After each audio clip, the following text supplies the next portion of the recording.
Before we begin, take a moment to get comfortable. Let your arms go heavy, your breath slow.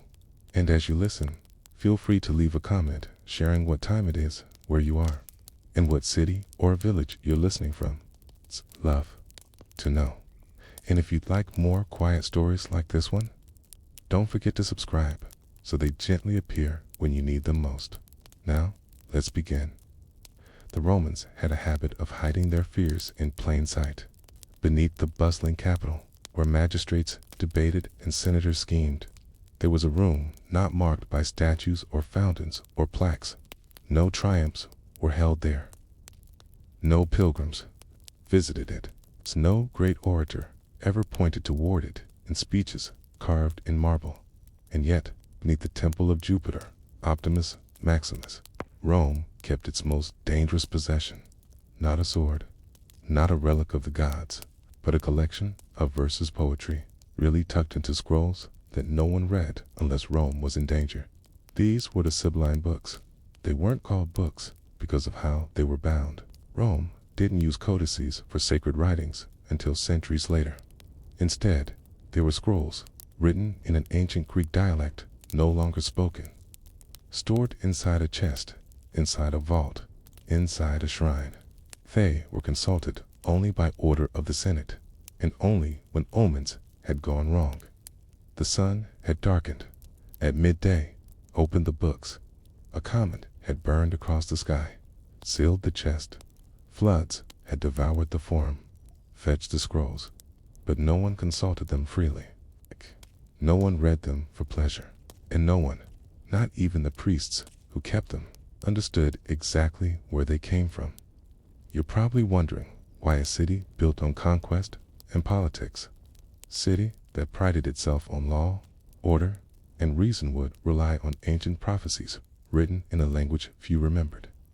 Why did senators bow before riddles wrapped in verse? To answer that, we must go back to the reign of Lucius Tarquinius Superbus, Rome's seventh and final king. A monarch so controversial that his fall would end the Roman monarchy forever and give rise to the Republic.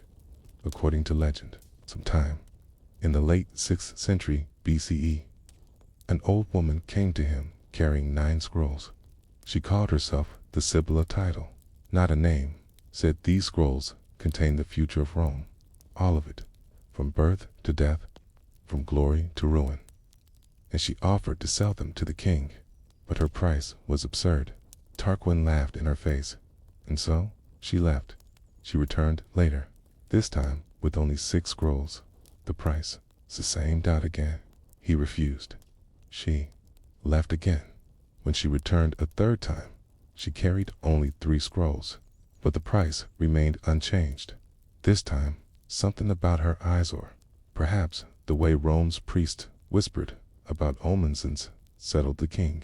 He bought the scrolls, despite having discarded 6 of the 9. The Sibyl disappeared forever. The scrolls were stored beneath the temple of Jupiter, guarded for centuries by a priestly college known as the Duoveri Sacris Facendista, 2 men who performed sacred rites, and the Senate. They would only consult the scrolls during a crisis, because the scrolls didn't offer comfort. They offered instructions, unclear ones, sometimes obscure, often inconvenient. Build a temple to a foreign god. Offer a sacrifice in an unusual place. Ban a certain festival or reinstate one long forgotten. And yet Rome listened again and again. What is most remarkable is how seriously the Republic took this ritual. Even when the predictions seemed obscure in 216 BCE. After Rome's worst military defeat at Cannae, when Hannibal's army had massacred tens of thousands of Roman soldiers, the Senate ordered the Sibylline Books to be consulted. The result? They buried 2 Greeks and 2 Gauls alive in the Forum Boarium, Rome's cattle market, as an offering to the underworld gods. A human sacrifice initially banned by Roman law resurrected because the books demanded it. The ritual was performed in secret, no speeches, no public announcement. It's just for foreigners, chosen by the priests. placed into an underground chamber and sealed.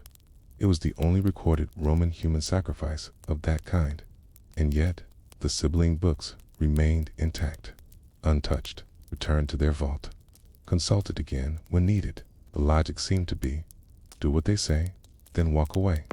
Centuries passed as the Republic grew. The empire took shape. Emperors continued to treat the books as sacred. Augustus, Rome's first emperor, relocated the Sibylline books from the Temple of Jupiter to the Temple of Apollo Palatinus, a new shrine he built beside his own palace.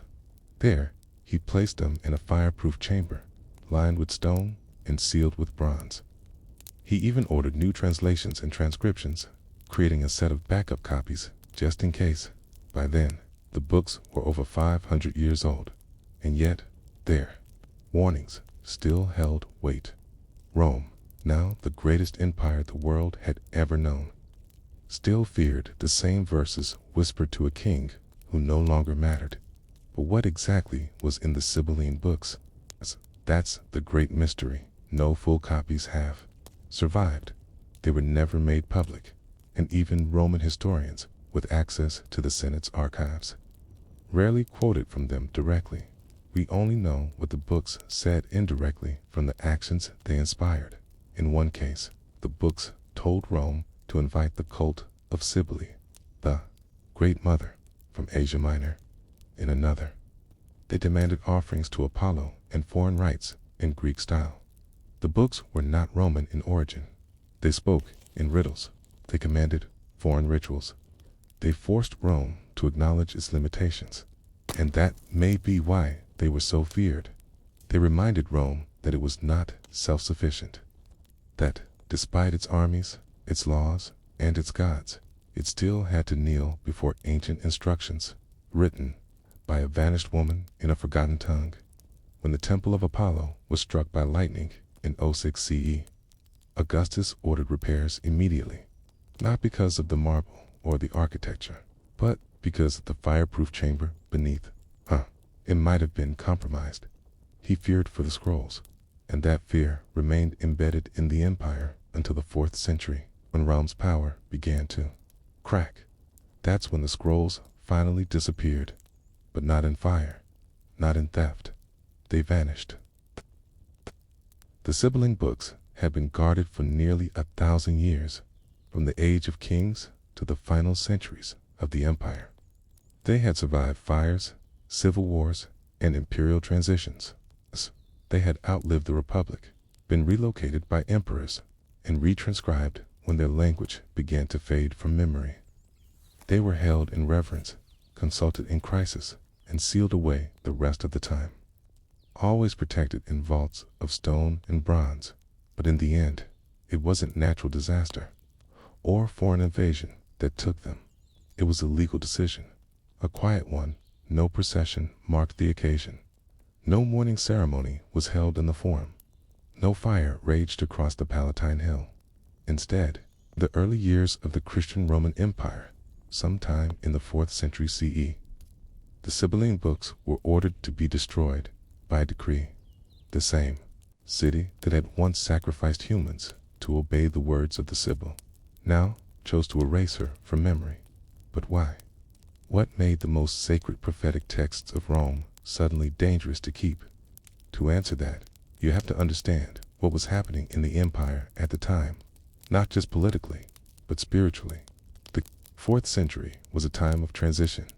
Rome had shifted, not just its capital, which now stood in Constantinople, but its identity. Christianity had gone from a persecuted sect to an imperial religion in a matter of decades, and with it came new priorities. In 313 CE, the Emperor Constantine issued the Edict of Milan, granting religious tolerance to Christians. By 380 CE, under Emperor Theodosius I, Christianity would become the official religion of the Roman Empire. Temples to Jupiter and Mars fell quiet. Pagan rites were gradually outlawed. Public sacrifices faded. Priestly colleges, like the Duovari, who once guarded the Sibylline books, lost their authority. And the Sibylline books, there were remnants of a world Rome was now trying to leave behind.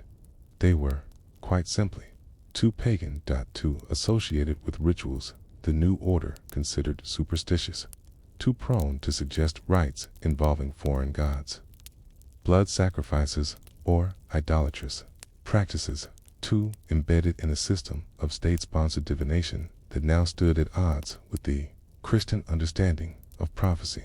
Rome could tolerate many things, but it could no longer afford to officially endorse texts that claimed divine authority from non-Christian sources. And so, the books were targeted, not by mob violence, not by invading armies, but by pen and decree. Some sources suggest that Emperor Honorius, who ruled the Western Roman Empire from 395 to 423 CE, may have been the one who finally ordered their destruction. Others point to Stilicho, the powerful general and regent during Honorius's early reign, as the official who carried it out. But no matter who issued the command, the result was the same. The scrolls, already old, already fragile, already housed in sealed vaults, were burned deliberately with care.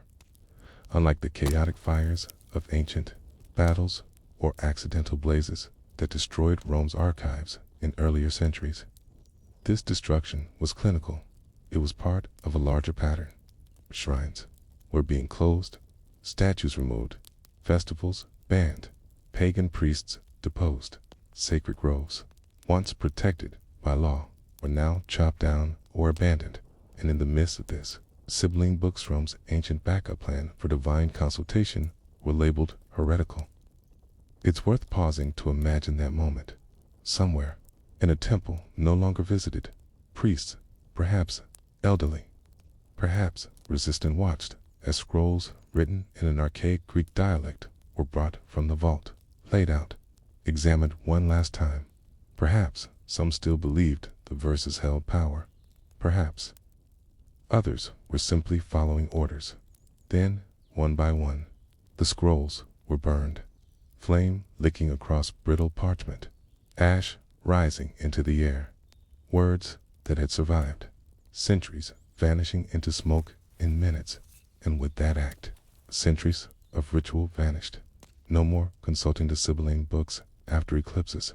No more deciphering verses before foreign wars. No more building temples to appease mysterious commands. The books were gone, and yet their memory remained.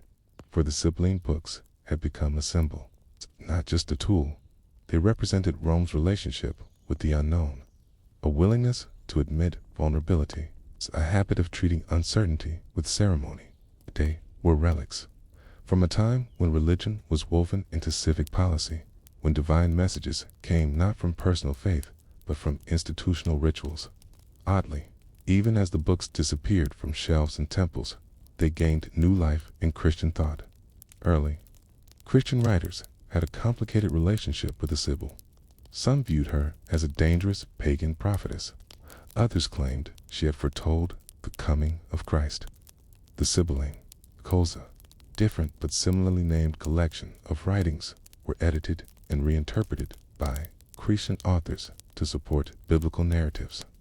These oracles were not the same as the original Roman Sibylline books, but the confusion between them blurred the lines of tradition. As a result, the idea of the Sibyl lingered long after her books had burned. Michelangelo even painted Hertha Cumian Sibylline, the ceiling of the Sistine Chapel, alongside biblical prophets.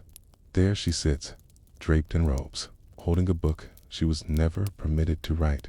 In reality, it's a strange legacy, a pagan prophetess, reimagined by Christian artists, painted on the very ceiling that would crown the Vatican. And so, we return to the question, why did Rome fear the Sibylline books?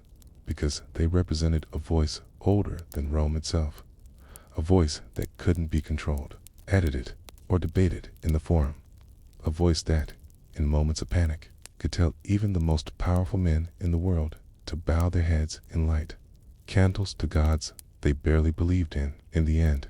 Perhaps Rome didn't fear the words. Perhaps it feared the obedience those words demanded. The fire that consumed the Sibylline books did not destroy the idea of them. Like a deep, dried echo, in a forgotten well. The voice of the Sibyl lingered in memory, even as her physical verses crumbled into ash. No one could recite them word for word anymore. No temple could call upon them in a time of famine or war. But their influence did not vanish. It changed shape. It became rumor. It became literature. It became a quiet obsession for emperors, bishops, poets, and scholars alike, each one wondering, what did those pages say? And more urgently, could any of it be recovered? Let's begin in the centuries after their destruction. The original Sibylline Books, the official Roman collection, housed first in the temple of Jupiter Capitolinus and later transferred to other state archives, were gone. Cake, Greek hexameter, once so carefully preserved by priestly scribes, had been obliterated. But even before they were destroyed, they were kept under such strict secrecy that few outside the Douavier or Quindecembre K ever knew their content. This secrecy worked both as a safeguard and a curse. It meant the books couldn't be easily corrupted, but it also meant that no full copies survived outside the official archives. Once the originals were burned, likely sometime in the late 4th century. There was no second draft waiting in a private villa or monastery, yet fragments lingered. Echoes again, if you will. We find traces of their themes, perhaps even some exact phrases woven into the works of Roman historians, poets, and early Christian apologists. Writers like Livy, Cicero, Suetonius, and Lactonius occasionally reference events where the Sibylline Books were consulted, though they rarely quote directly from them. More often, they record the outcomes. The books commanded a temple be built, or the Sibyls warned against such omens. And what was never recorded, almost without exception, were the verses themselves. This is important. The Sibylline Books were not a story. They were a ritual tool, a collection of cryptic poetry to be used under strict conditions, interpreted only by state-approved readers, and never shared in full with the public. And yet, the public wanted them, or something like them, which brings us to one of the more curious legacies of the lost books. Imitation.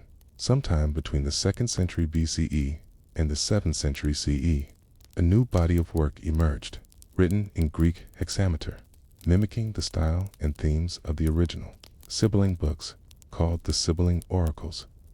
These texts claimed to come from the same prophetic women, the Sibyls, but the tone was different. Often explicitly monotheistic, frequently focused on moral warnings or end times prophecy. The oracles were a blend of Jewish, Christian, and occasionally pagan themes.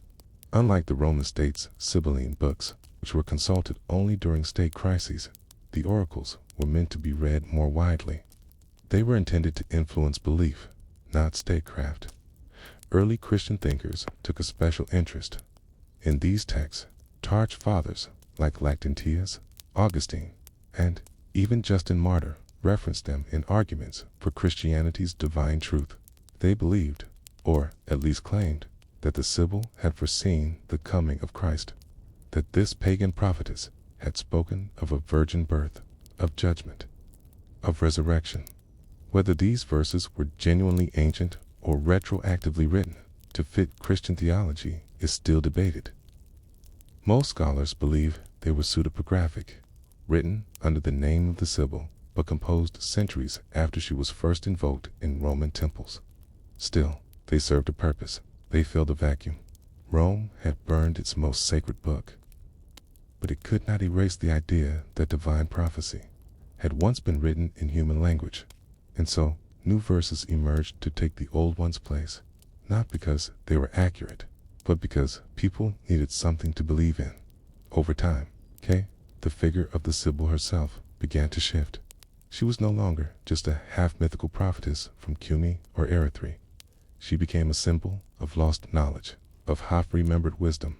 In medieval manuscripts, she was drawn beside Isaiah and Ezekiel. In Renaissance frescoes, she appeared beside Michelangelo's painted prophets on the ceiling of the Sistine Chapel. She became a bridge between the pagan past and the Christian present.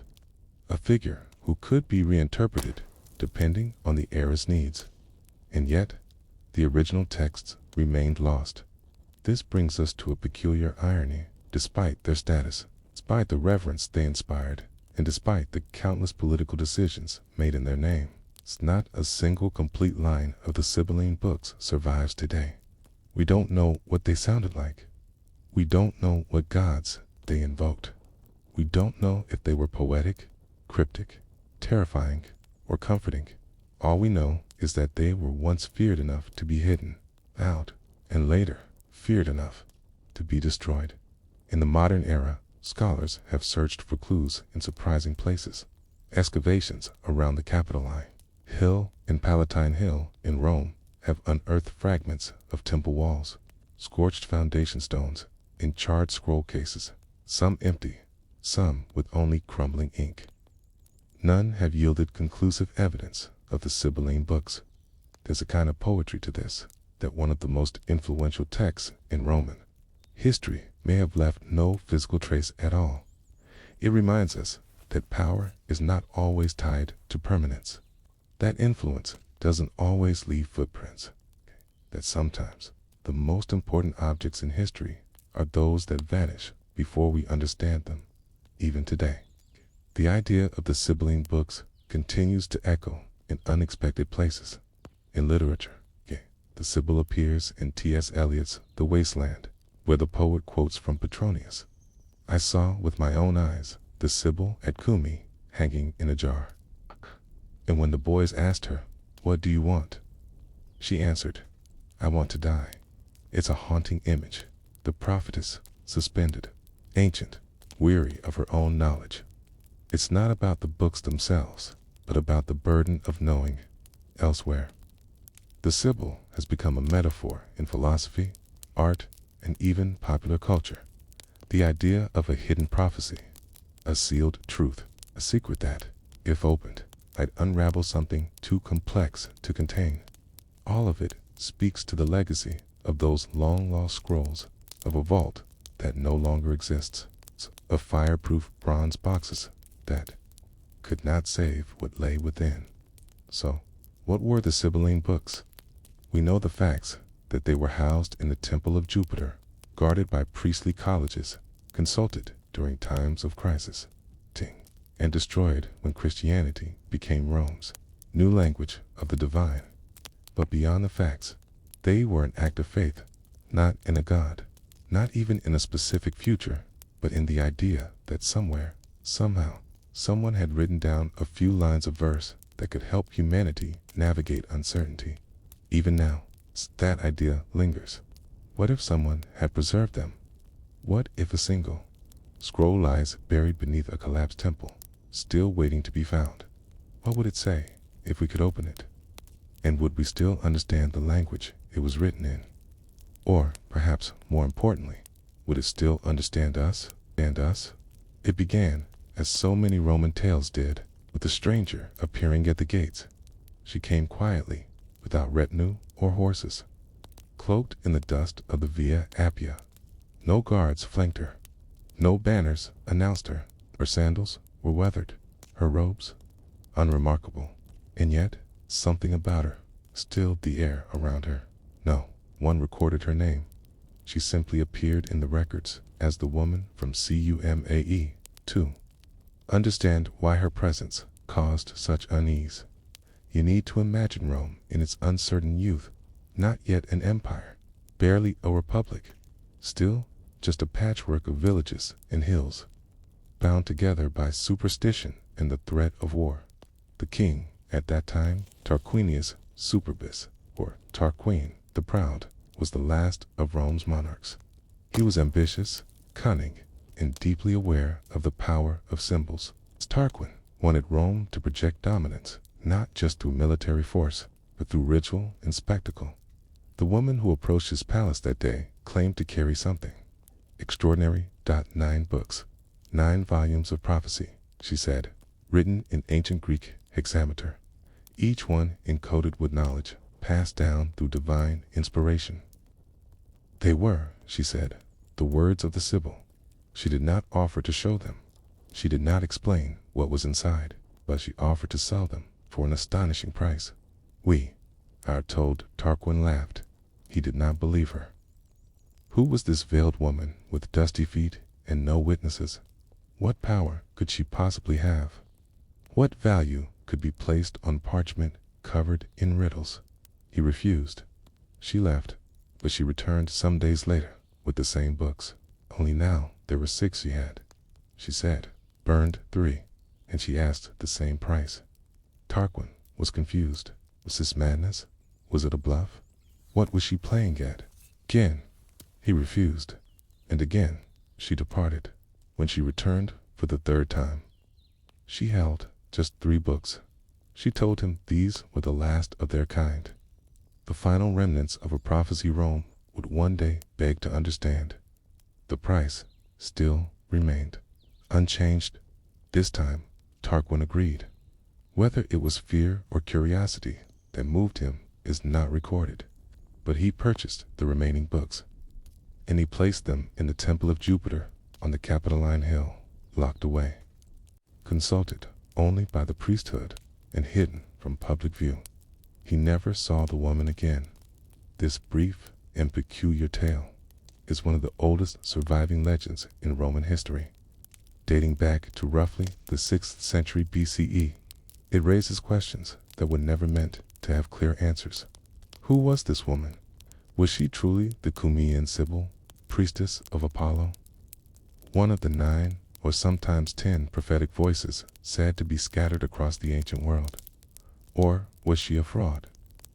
A con artist preying on a superstitious king the Romans, ever fond of ambiguity, chose to preserve the story without explanation. The ambiguity was part of the power. By the time Livy and Dionysius of Halicarnassus wrote down their histories centuries later, the tale had already passed into myth. But the fact that it was preserved at all, that Roman historians, usually so sober and skeptical, chose to retell this encounter, speaks to its significance. Let's unpack what the story meant to the Romans. First, there is the act of destruction. The woman burns 6 of her own books to prove their value. It's a strange kind of logic, the logic of scarcity. By making the texts rarer, she makes them more precious. But there is something else at play here. A warning. She is not just a seller. She is a gatekeeper. She tests the king, not just economically, but spiritually. Will he recognize the value of prophecy? Will he respect the unknown? In this light, the Sibyl becomes more than a mystic. She is a mirror for Rome itself, reflecting whether the state will respect the limits of its knowledge or ignore them at its peril. Second, there's the matter of language. The books were written in Greek, not Latin. This detail, easy to overlook, is crucial. At the time of Tarquin, Greek was the language of the Eastern Mediterranean, older, more established, more refined in literature and philosophy. For Rome, still a rising power. Greek texts carried an aura of ancient mystery. By preserving the books in their original Greek, Rome positioned itself as a custodian of ancient knowledge, not its inventor. It was a gesture of humility and also of control. Only the elite, only those trained in both language and ritual, could interpret the texts. In other words, Sibylline books were exclusive by design. But perhaps the most important aspect of the tale is what it does not explain. It never tells us what was in the books. We are not given even a hint. Instead, the story ends with the books being locked away, consulted only when the state faced grave danger, earthquakes, invasions, omens, plagues. And even then, only a handful of priests were allowed to read them. And they did not quote the texts directly. They only issued instructions based on what they read. Build a temple to this god. Import a ritual from this region. Bury these items at the foot of the Aventine Hill. In this way, the Sibylline books became a kind of oracle bureaucracy, a state-sanctioned pipeline from the divine to the practical. The people never heard the verses. They only saw the consequences, and that was enough. This system continued for centuries, The priesthood responsible for the books first, the duoveri, sacris, facendis, later expanded to the quindecembri, were among the most powerful ritual specialists in Rome. They were consulted in moments of fear and confusion, and their verdicts carried the weight of divine law. The books were kept in bronze boxes, originally in the temple of Jupiter, and later moved to other temples as needed. They were guarded against fire, theft, and even politics, at least in theory. But of course, secrecy invites manipulation. Even in the ancient sources, there are hints that the texts were misused, that priests interpreted them to suit political agendas. The enemies of the state were accused of acting against the Sibylline warnings, a charge difficult to refute, since the texts themselves were inaccessible. In this way, the woman at the gate, whoever she was, had offered not just prophecy, but power, the ability to shape Rome's actions using invisible words. And Tarquin, whether out of belief or ambition, had accepted that power later in Roman history. The legend of the Sibyl evolved by the 1st century BCE. Poets, like Virgil, imagined the Cumaean Sibyl not just as a prophetess, but as a guide to the underworld. In Book 6 of the Aeneid, she leads Aeneas through the gate of Hades, helping him encounter the shades of his ancestors and the future of Rome. In this vision, the Sibyl is no longer a mere bookseller. She is a guardian of time itself, past, present, and future, braided together in a single voice. And yet, her original act remains quiet, almost mundane. A woman, Kate, 9 books, and a bargain. We don't know what Tarquin thought when he finally read the remaining 3. Did he believe them? Was he disappointed? Were they riddles, metaphors, riddled with contradictions? Or did he never read them at all, leaving their interpretation to the priesthood, allowing the mystique to remain unbroken? The answer, perhaps, was less important than the symbol. The Sibyl had forced Rome to choose between certainty and faith. Tarquin, proud and shrewd, had hesitated, and paid more each time. What would have happened if he'd refused a 3rd time? Would the books and the entire system of Roman prophecy have been lost forever? Would Rome, in its vulnerable youth, have drifted without its oracular compass? We can't know. All we have is the tale preserved in fragments, retold by poets, shadowed in marble and bronze. A woman at the gate, a city poised between empire and ignorance, and 3 books that changed the future by withholding the past. If you stood before the temple of Jupiter in the 3rd century BCE and asked a Roman priest to see the Sibylline books, you would be met with silence, maybe even a warning. No citizen could read them. No senator could quote them. So not even a consul or dictator could demand their full contents. The Sibylline books were Rome's most sacred, sealed texts, not for eyes, but for action. When plague swept the city or a solar eclipse unsettled the populace, the Senate convened, not in the forum, but often in whispered urgency, summoning the quindecembri, sacris, facendis, the 15 men entrusted with the books. These were not soothsayers draped in mystery. They were senators themselves, chosen not for mysticism, but for political loyalty and priestly discipline. And yet their task was profoundly irrational: to consult prophetic books written centuries earlier, in another language, in riddling meter, determine from them the right ritual response, not meaning, not interpretation, but what to do. And that is where things became quietly strange. The Romans, for all their pragmatism, had a deep fear of the unknown within the known. They could engineer aqueducts and pave roads across empires, but they never fully trusted their world to order alone. The Sibylline books sat at the intersection of myth and policy, a divine loophole in the bureaucracy of Rome. Let's look at an example in 399 BCE. A plague devastated the city. The Senate, as usual, turned to the Sibylline books.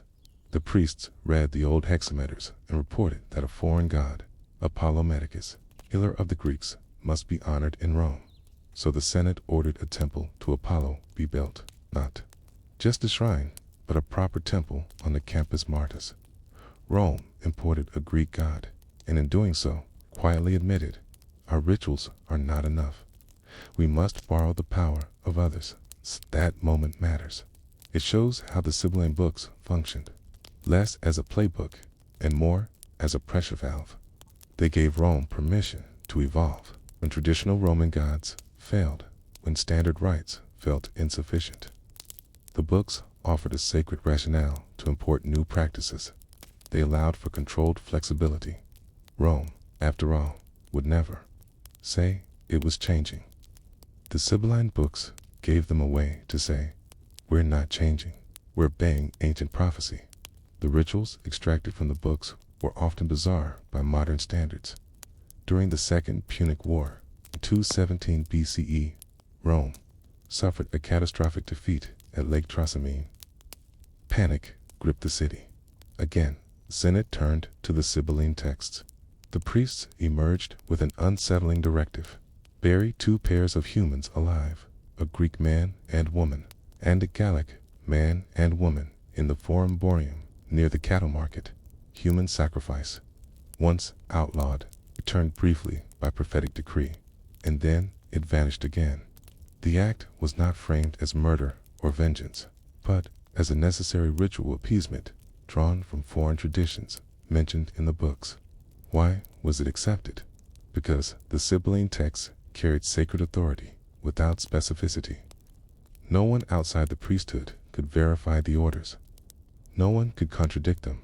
It was divine bureaucracy at its most opaque. The books, as far as scholars can tell, contained a mixture of Greek, hexametric, verse, not prose, foreign religious customs, often Etruscan, Greek, and Anatolian, ambiguous phrases that lent themselves to multiple interpretations. They were stored on palm leaf scrolls or parchment, later transcribed and recopied as needed. Over time, hundreds of verses were added, some allegedly forged, others perhaps genuine supplements. A process of constant revision made the boundaries of the original 9 books increasingly difficult to define, and still, the priesthood guarded them. Consultation was rare, perhaps once or twice a decade, and only for public, existential threats, not personal divination. No one asked the Sibylline books whom they should marry, or whether crops would grow. They were consulted when Rome itself trembled. This gave the books tremendous soft power. They allowed the Senate to respond to disasters with divine justification, but they also invited subtle manipulation. Consider this.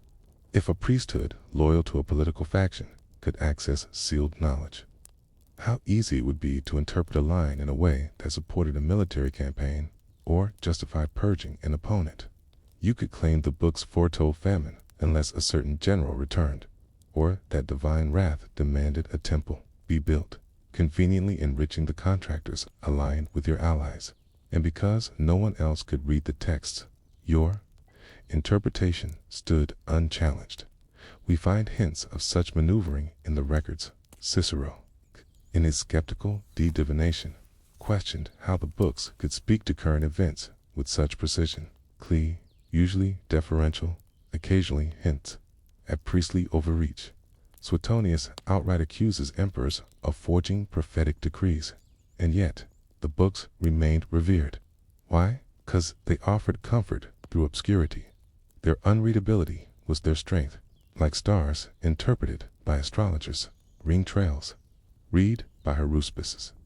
The Sibylline books did not offer clarity. They offered ritual certainty in uncertain times. By the 1st century BCE, the books had been moved to the temple of Apollo Palatinus, built by Augustus. This was a political move, tying the prophecies directly to the new imperial order. Augustus claimed to restore tradition, but in fact, he centralized it. The books, once housed in the Republican Capitoline Temple, were now under the emperor's watch, and they would remain there, silent but powerful, until the 4th century CE. That is when something irreversible happened. A fire, not in the temple, but in the archives. The books, fragile with age, went up in smoke, reportedly in 405 CE, or perhaps earlier, and with them the last link to a story that had begun with a woman at the gate. What happens when the prophecy burns? What do you do when the oracle vanishes? Rome responded as only Rome could. It rewrote the prophecy. New texts were gathered. Books from Etruria, Asia Minor, and Egypt were compiled. Prophets of uncertain origin were rebranded as Sibylline. What survived was no longer the work of a single woman from Kumi, but a collage of voices stitched together by imperial need. Christian emperors reinterpreted the Sibyls as proto-Christians, pagans, cited them as evidence of ancient virtue, and slowly the original meaning, whatever it was, dissolved into symbolism. The Sibylline books were gone, but the myth remained in the end. The woman at the gate succeeded in a way she could never have imagined. She did not just sell prophecy. She installed a permanent fixture in Rome's political theology, a reminder that some knowledge is valuable precisely because it remains sealed. That power often hides not in what is spoken, but in what is unreadable, unknowable, unquestioned. Her books, like so many tools of ritual authority, worked not by revelation, but by exclusion. They were not meant to be understood. They were meant to be believed in or feared. And now that they're gone, burned, rewritten, misquoted, we're left only with fragments of behavior and ritual. We don't know what our first 6 books said. We barely know what the last 3 contained, but we know how they were used, how they were trusted, how they shaped decisions, deaths, temples, laws, wars, and that, perhaps, is the truest kind of prophecy.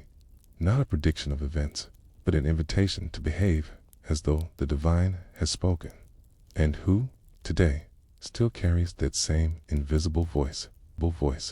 The wind that blew across the Palatine Hill on that anonymous morning carried no omen. There were no blood-red eclipses streaking the Roman sky, no flights of birds circling against agreeal logic, no tremors beneath the earth, no weeping statues, no cracked shields. The gods, for once, were quiet, and yet something vanished. It left no screams, no witnesses, only the slow, bureaucratic silence of things lost by accident. The Sibylline Books, Rome's most sacred texts, disappeared, not with thunder, but with paperwork, and when they were gone, the empire barely paused to notice. Let us begin, not at the moment they were lost, but at the last time someone looked at them and turned the key by the 4th century CE.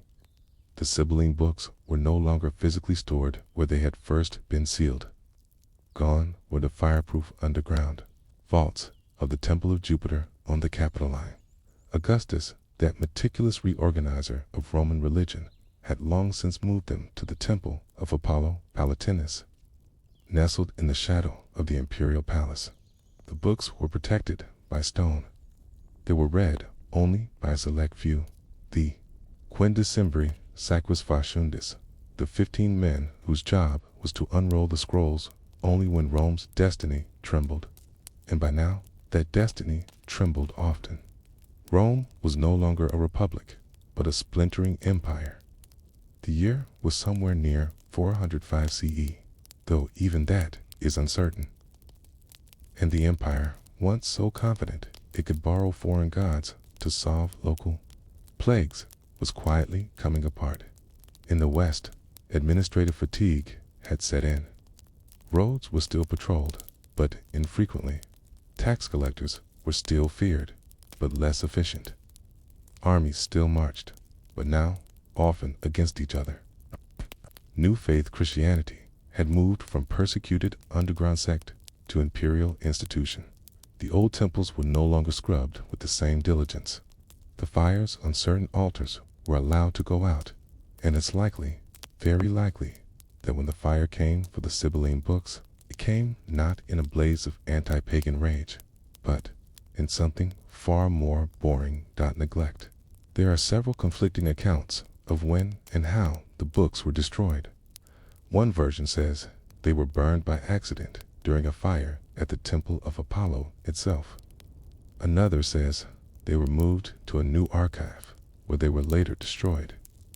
A third version, often less cited, claims they were simply allowed to rot, left uncopied, unread, exposed to mildew and rats until there was nothing left to consult. Whatever version you believe, the result was the same. They were gone, and yet Rome did not collapse the next morning because the loss was strangely gentle. It wasn't the first time the Sibylline books had been lost.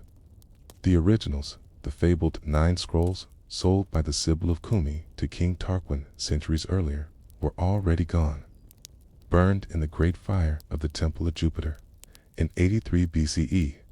What had survived after that were replacements collected from cities across the Mediterranean, often written in patchwork Greek, added by emperors, vetted by scholars, rearranged and recopied by religious officials. The books were no longer the utterances of a single woman, but a growing archive of divine commentary, expanded and refined over centuries. So, when the second fire came, it did not destroy one book, but a tradition of knowledge.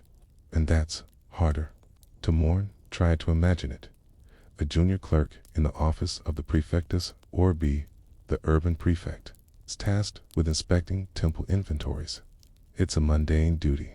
He writes down what survives in each shrine, which candles are still burned, which priests still arrive on festival days. And eventually, he walks to the temple of Apollo, but the door is sealed, or perhaps unlocked, and dusty. The priesthood has dwindled. The imperial funds for upkeep have dried up. A fire, either recent or long ago, has blackened one wing of the storage hall. In the corner, a bundle of scrolls, ashen, brittle, half-eaten by damp. He writes a note, perhaps something like consultation archives, damaged, restoration, unlikely, contents, uncertain. And just like that, the Sibylline books become a line item in an administrative record. No cries of anguish, no mass panic, no divine wrath, only the slow paperwork of a civilization forgetting itself. And yet, the loss was not just physical. It was ritualistic, because with the disappearance of the books came the disappearance of a Roman habit, the act of consulting prophecy only during collective civic crisis. In earlier centuries, when disaster struck, the Roman Senate would turn to the Sibylline books, not for magic, but for precedent. If crops failed, the books might suggest new offerings to obscure foreign gods. If lightning struck a temple, the books might order a festival of purification. If war loomed, the books might recommend the temporary importation of a new deity, like Sibyle from Phrygia, whose image was sailed across the sea and given residence in Rome. These actions weren't about belief, necessarily. They were about order, a system for responding to chaos that felt deeply old, and therefore deeply valid. So the destruction of the books meant more than the loss of verses. It meant the loss of a ritual vocabulary, a list of ways Rome had once known how to respond to panic. Interestingly, the Christians did not rejoice at the loss. By the 4th century, many Christians believed the Sibyls had foretold the coming of Christ. The Sibylla Erythea was quoted in some early Christian writings, often misinterpreted, but beloved for her supposed prophetic alignment with Christian revelation. Scene. Augustine referenced Sibylline verses in the City of God, trying to harmonize them with Scripture. So the destruction of the books wasn't a victory for Christians. It was a quiet erasure of one of their more curious bridges to pagan antiquity. And perhaps that's why no one made a monument to their disappearance, because no one was quite sure what had vanished. Today, we have fragments, tiny quotes in Livy and Virgil, half-dash sentences in Cicero and Servius, references to rituals once derived from the books, but now divorced from them entirely. We know that sacrifices were sometimes changed from animals to vegetables because of Sibylline. instruction. We know that certain festivals, like the ludi seculars, drew inspiration from the books, but we don't know the wording. We don't know the voice. We don't know if the books spoke like riddles, or if they listed clear actions. All that remains are the records of what people did because of what they thought the books said. The action survives. The reason does not. There is something haunting in that. The idea that the Sibylline books were never meant to be understood, only obeyed, and that, once they disappeared, the Roman world quietly lost one of its last excuses for doing strange things with confidence. After the books, rituals became fixed, predictable, Christianized, standardized. Gone were the unexpected instructions, the sudden demands to build a temple, or bury a talisman, or rename a festival. Gone was the occasional permission to change course, anchored by divine instruction. Rome, in some sense, lost not just prophecy, but its flexibility. And so, the ash was swept up, the scrolls discarded, and the gate to the divine, once cracked open by a woman at the edge of the city, finally closed, without ceremony, without even a whisper. The disappearance of the Sibylline books did not cause an immediate crisis. No torches were raised, no marble faces were chiseled into anguish, no poets wrote epic laments for their passing. But something more enduring happened, something almost unnoticeable, like the turning of a hinge long rusted into place. The rituals continued, but the words behind them were gone. This quiet persistence, festivals without origin, offerings with no remembered cause, is where we begin this part of the story. Because while the books may have turned to ash or damp pulp, the actions they inspired lived on, for a time at least. And they did so in the hands of people who did not entirely understand what they were preserving.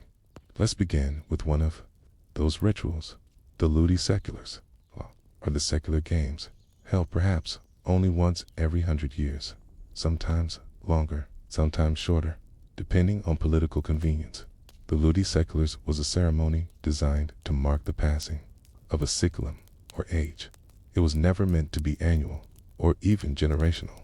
It was a once-in-a-lifetime event, a kind of temporal punctuation in the long sentence of Roman destiny, and its origins were unclear even to the Romans themselves.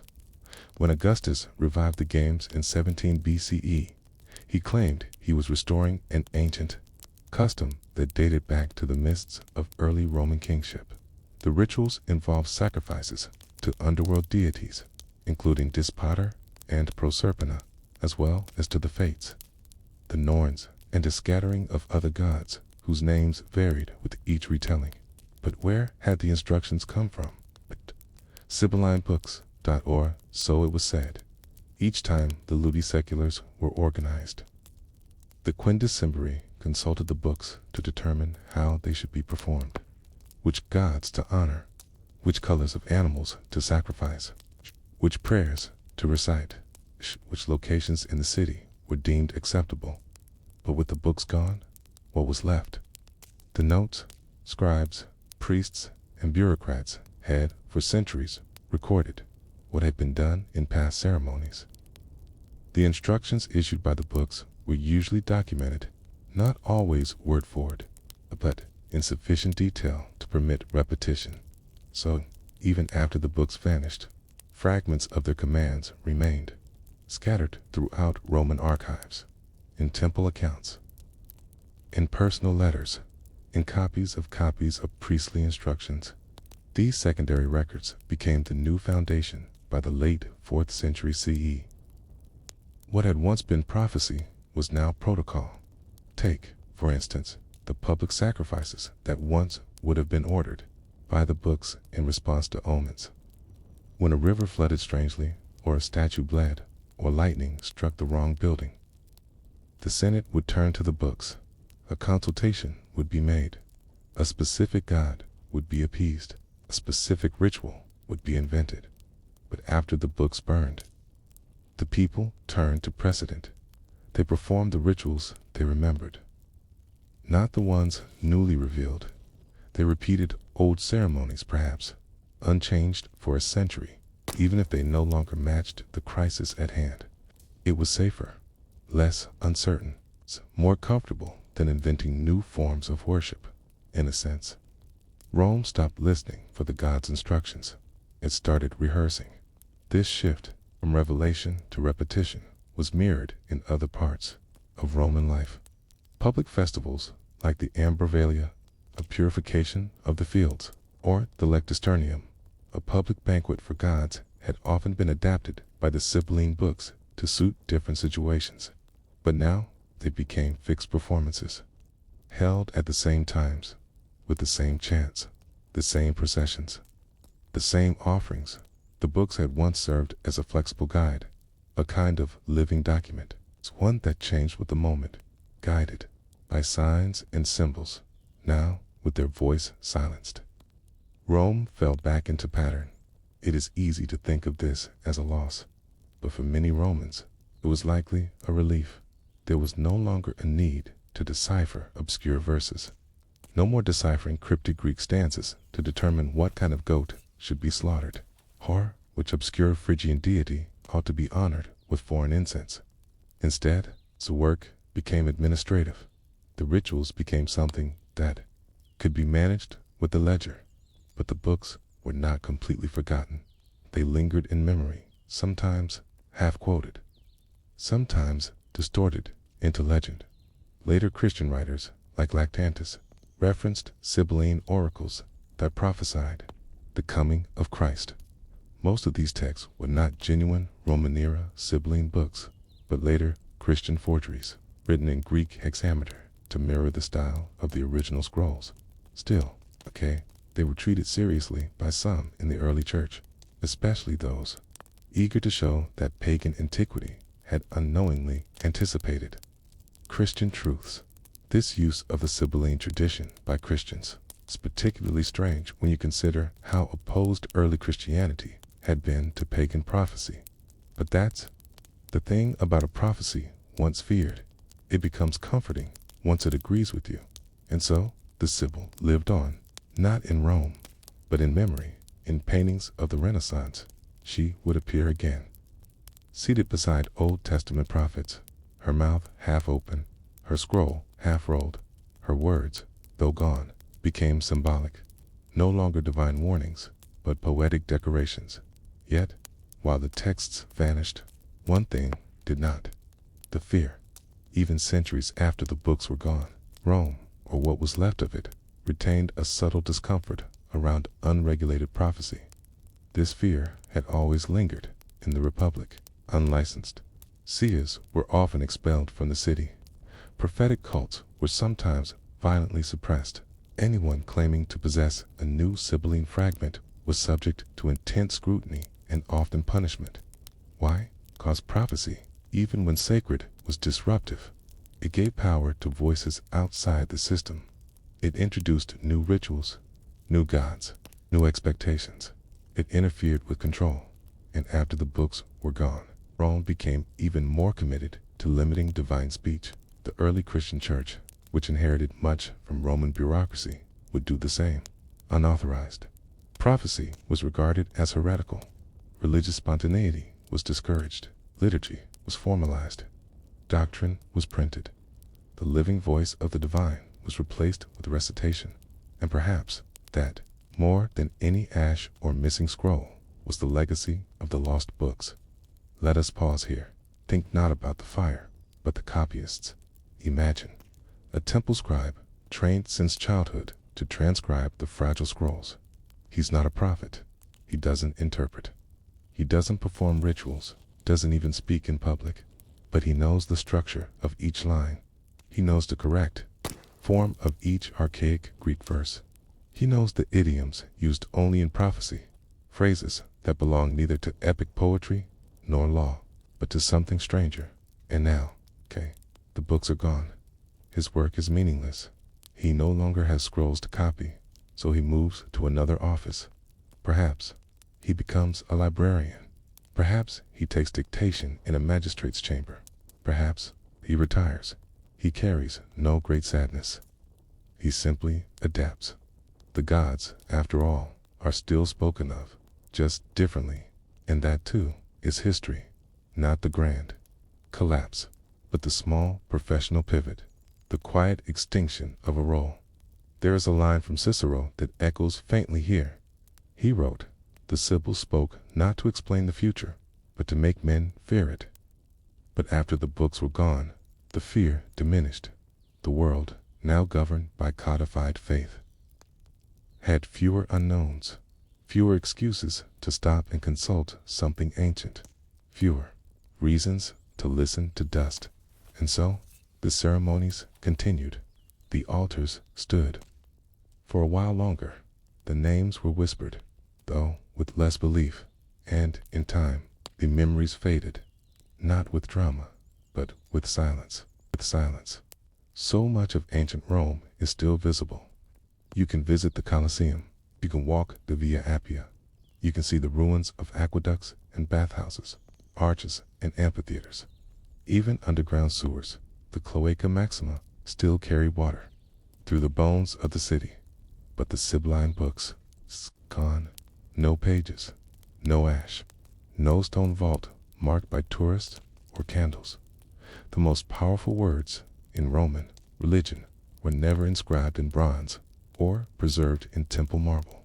They lived in wax tablets and papyrus scrolls, stored in dark corners of the temple of Jupiter, Optimus, Maximus, and later, in the temple of Apollo on the Palatine Hill, guarded by priesthood, whispered, never sung, invoked, never fully read aloud.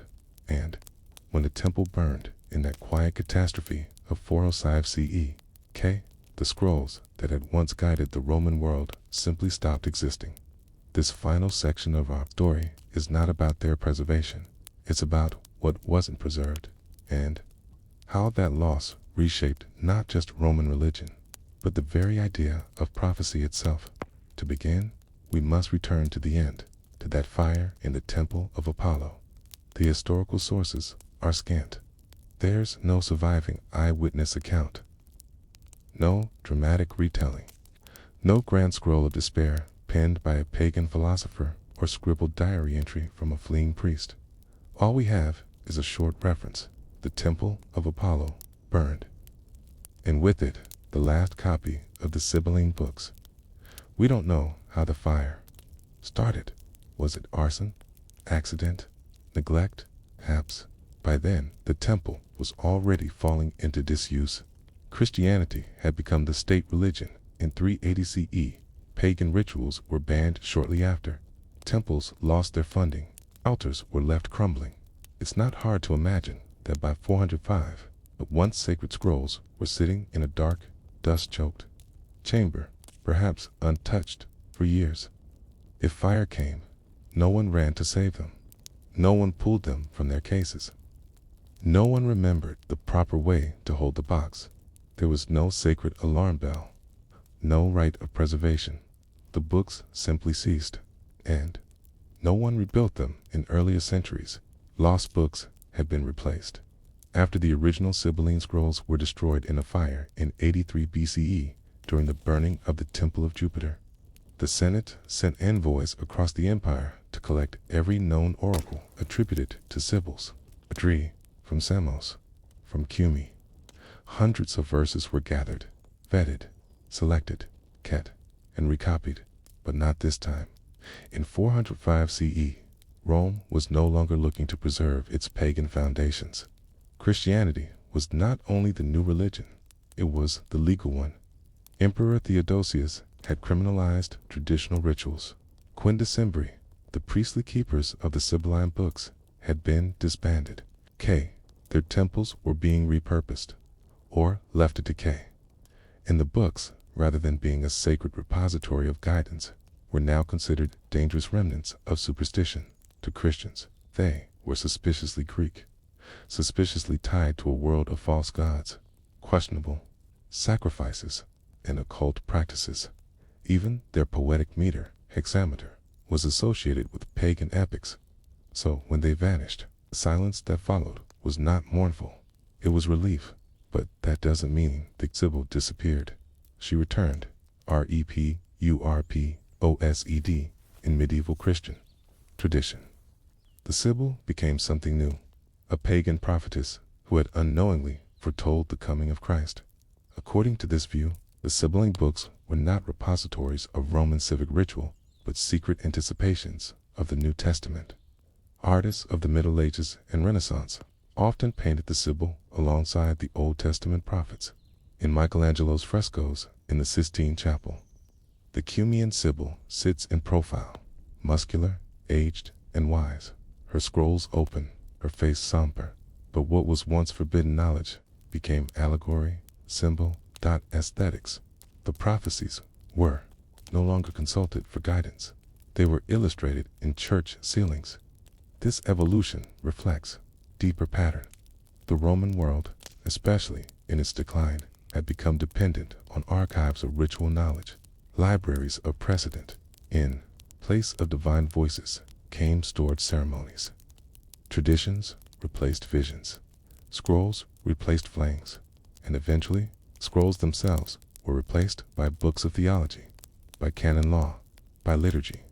When Rome turned to Christianity, it didn't abandon ritual. It codified it. It organized it into feast days, saints, calendars, catechisms, and sacraments. The uncertainty of the Sibylline verses, their cryptic rhythms, their metaphors, and multivalent lines gave way to creeds and councils.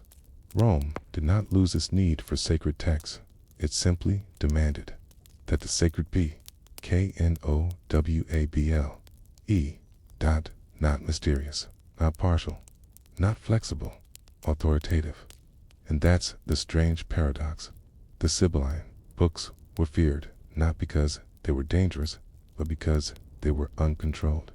They offered no clear answers, only suggestions, riddles, poetic riddles, and they were tied to a ritual system that could challenge civic norms.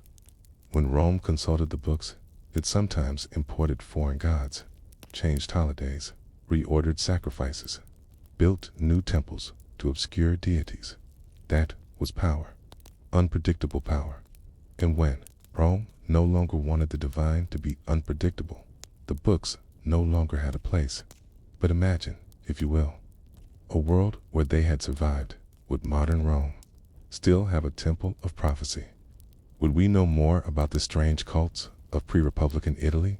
Would the calendar still include rituals born from dreamlike poetry? Would we know the name of every minor deity once honored to avert disaster?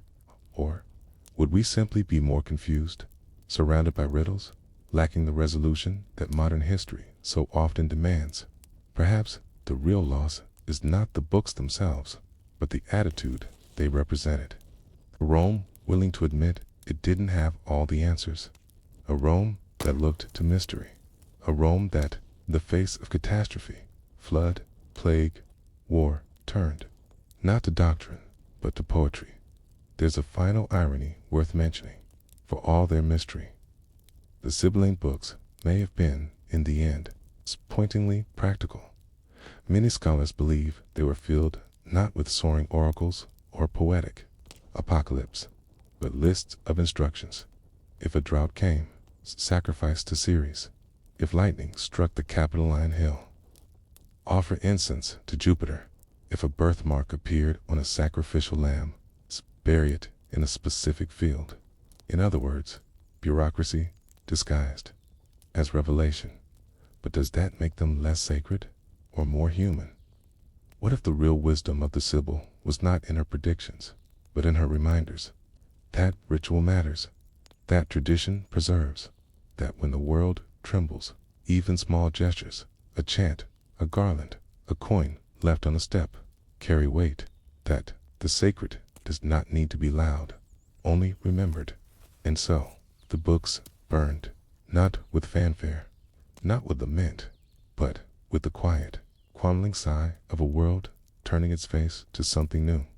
And you, lying in the hush of your room tonight, are part of that same lineage, the long, silent thread of humans wondering what has been lost to fire, and what still lingers in the shadows beyond the archive.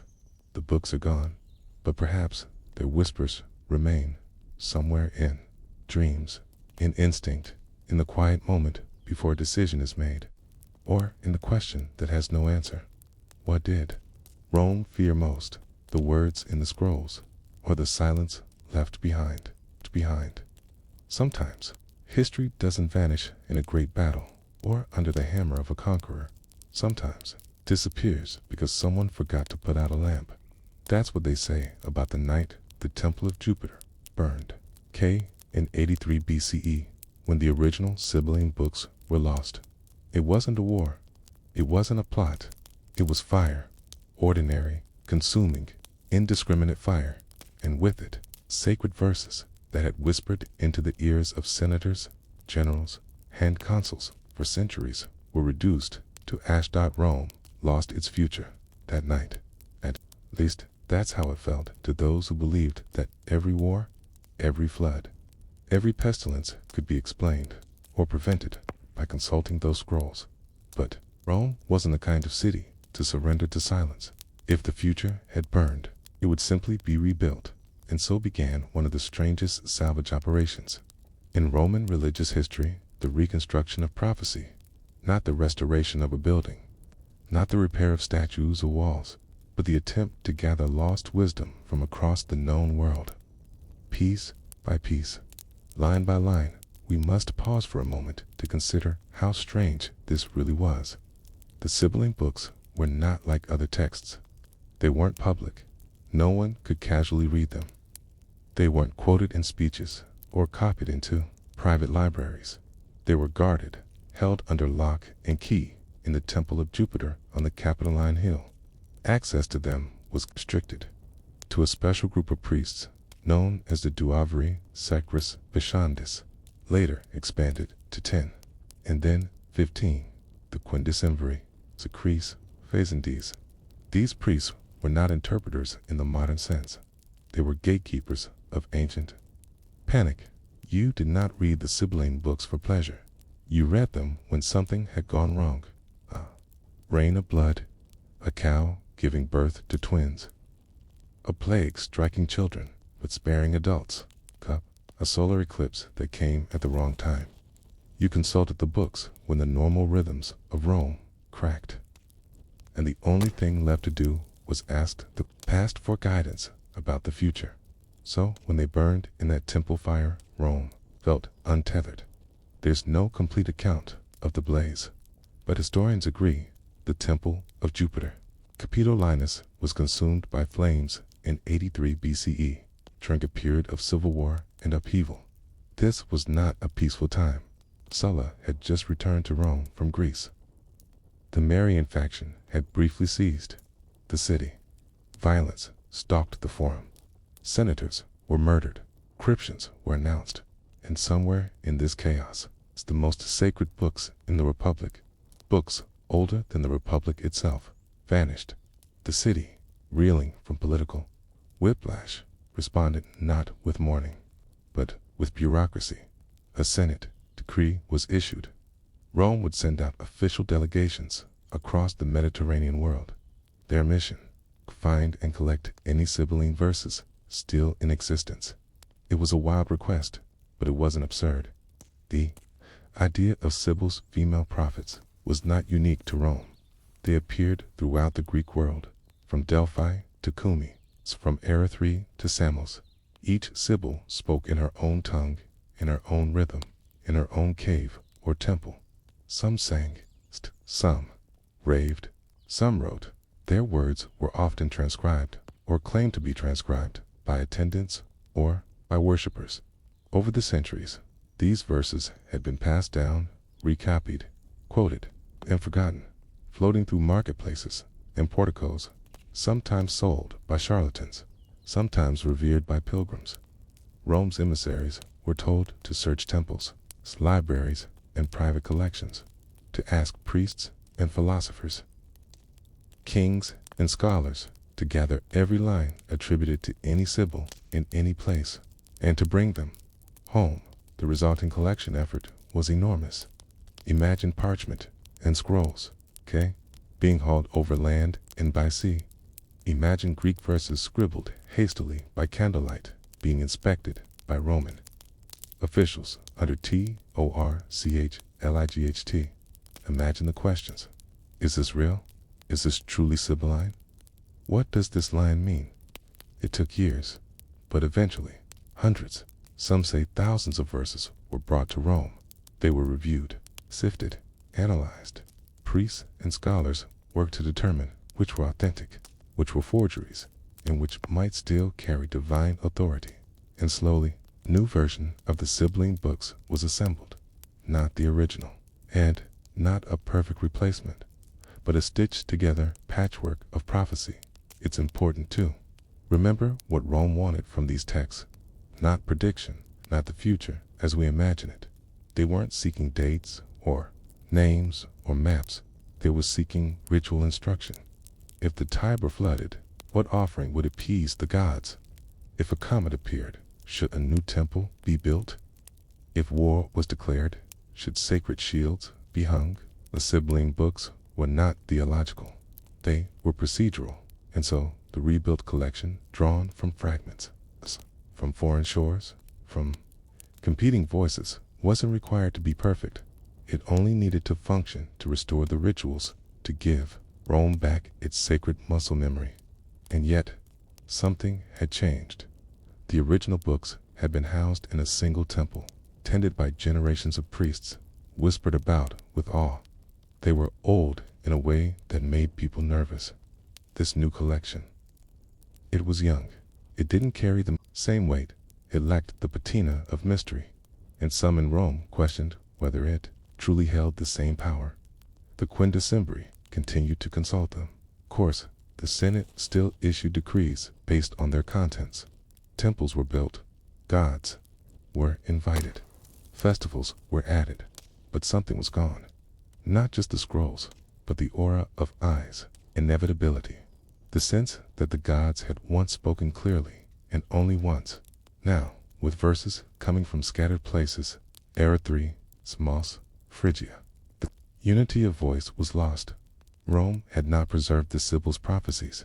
It had reconstructed her, like a statue rebuilt from fragments, or a song remembered from scattered lyrics. Useful, but uncertain. This reconstructed collection would survive for over 400 more years. It will be moved to the Temple of Apollo, to Augustus.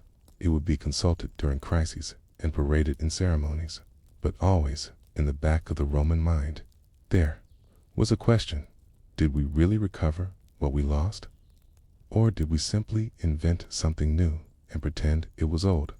As you lie quietly, you might think about that, about how often we rebuild the past, not from memory, but from scraps, about how we convince ourselves that the rituals we reassemble still carry. It's the same charge about how easy it is to forget that even sacred things can be kidded. What happens to a culture when its future is no longer guided by inherited mystery, but by curated fragments? And when the books were recopied and reinscribed, what verses were left out? What wasn't recovered? What did Rome choose not to believe? And what did it decide the gods wanted? In the decades that followed the chaotic rebuilding of the Sibylline books, Rome entered a different kind of crisis, not one of fire or invasion, but of meaning. The old republic had collapsed. Civil wars had churned the soil of Italy. Tilius, Caesar, had died with 23 stab wounds in the Senate. And from that chaos, a quiet figure rose, methodical, careful, unassuming, named Gaius Octavius. You know him by a different name, Augustus, and Augustus understood something about power. That few before him had that power was not only taken through armies, but shaped through symbols, rituals, and belief. That control was not just a matter of victory on the battlefield, but of controlling how people felt about the past, and what they imagined about the future. And so, when Augustus took hold of the Sibylline books, now scattered and rewritten, he didn't merely preserve them, he reframed them. He made them tools of the new Rome, his Rome. Let's pause here, this calm moment, and take a long look at what he actually did. The new Sibylline books were no longer stored in the temple of Jupiter. That temple, after all, had been burned. It had been rebuilt, yes, but it still carried the smell of collapse, the memory of a republic that had cracked open. Augustus built a different kind of temple, the Temple of Apollo on the Palatine Hill. It was a quiet, architectural declaration. Rome's future would no longer live in the shadow of Jupiter's thundering authority. It would rest in Apollo's rational, healing, order-loving domain. Apollo was the god of music, prophecy, and reason, and he had long been associated with Sibylline visions, especially through the Cumaean Sibyl. By placing the books in Apollo's temple, Augustus was not just protecting them, he was associating himself with their origin. It was a soft, but unmistakable shift, where the Republic had turned to the Sibylline books in times of emergency. Augustus kept them close at hand, always. They were no longer a tool of last resort. They were instruments of everyday legitimacy. Augustus made another move. He curated what was inside the Sibylline books. Even the recompiled versions had grown unwieldy. Over time, more and more verses had crept in from various temples, regions, and self-proclaimed prophets. Some were contradictory, others were obscure. Some were convenient, others less so. Augustus ordered a complete review. A group of priests, loyal, educated, and aligned with his vision, were tasked with sifting through the texts they discarded. Verses deemed inauthentic, irrelevant, or misleading. Hundreds were burned. Only the verses that passed this filter were retained. The books were no longer just prophecy. They were policy. This was the moment the Sibylline tradition stopped being a mystery whispered from the past and became something closer to a controlled mythology. It wasn't that Augustus fabricated new verses, not directly. It was that he decided which old ones deserved to survive, and more importantly, which did not. And through that gentle pruning, Rome's future was pruned as well. Let's consider a small detail easily missed in some of the verses that remained. It was written that a golden age would return under a prince born of divine heritage.